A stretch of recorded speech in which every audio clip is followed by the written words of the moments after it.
sharing our meals, style, routine, work, friendships, relationships, opinions, exercises, likes, and lives has become so normal, it's now compulsive.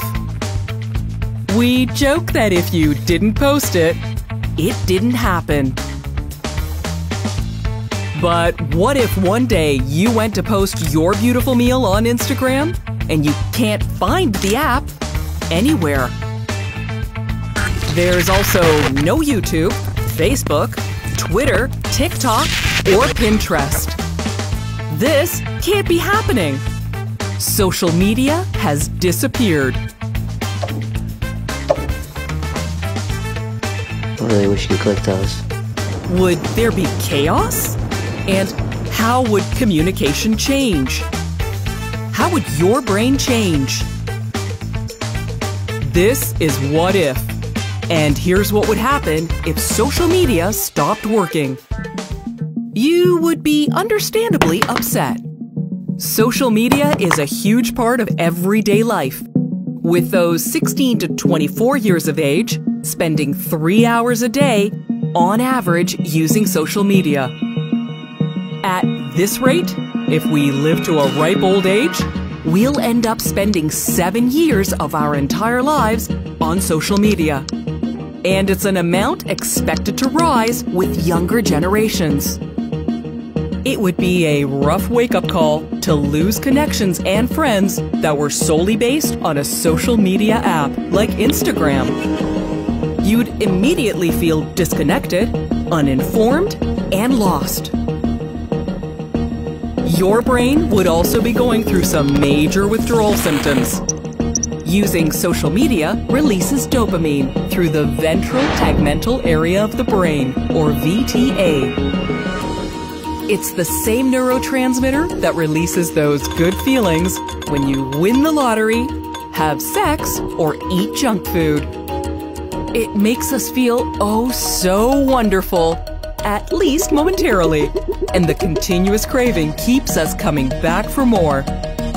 Basically, social media is a drug, and many of us are willing addicts. The VTA evolved in humans as a social tool, helping us to learn good behavior from bad. Now, the same chemical response once prompted by a real-life friendly hug or celebration for a personal achievement is triggered by virtual likes or hearts or comments. Yet, social media can make us feel the opposite of happy. The fear of missing out, anxiety, jealousy, insecurity, and needing instant approval from others, these are all impulses that increase with social media use.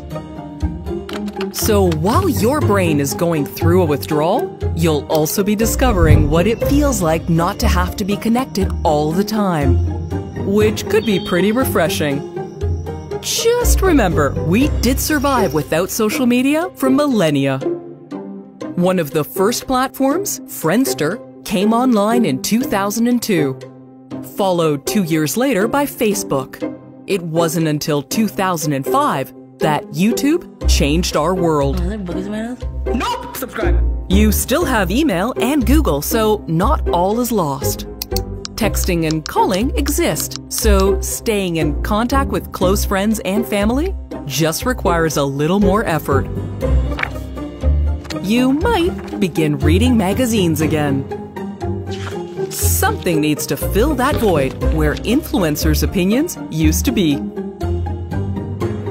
You'd also have to get the news the old-fashioned way, without the filter of algorithms. Which means you'd actually be better informed. A 2016 study found 62% of Americans get some form of news from social media. But platforms such as Facebook and Twitter don't have the ethical requirements of traditional journalism. The information on social media channels is not fact-checked, leaving it up to you to figure out what is credible and what is simply an opinion, or worse, a complete lie. However, the actual good news is you might get to know your neighbor. A lack of social media could bring physical communities closer, since there isn't the online option anymore. We have a complicated relationship with social media.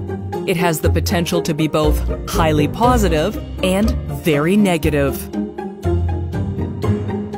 In the global COVID-19 pandemic of 2020, social media became one of the only ways people could reach out to each other during nationwide lockdowns.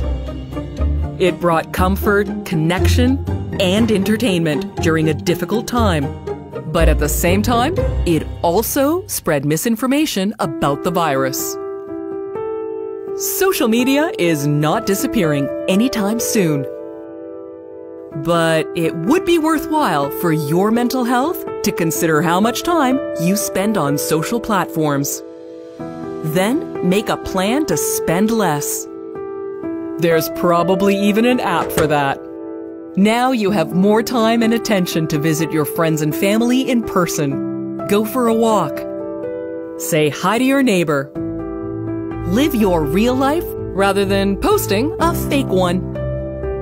Even without social media, the internet has a lot to offer.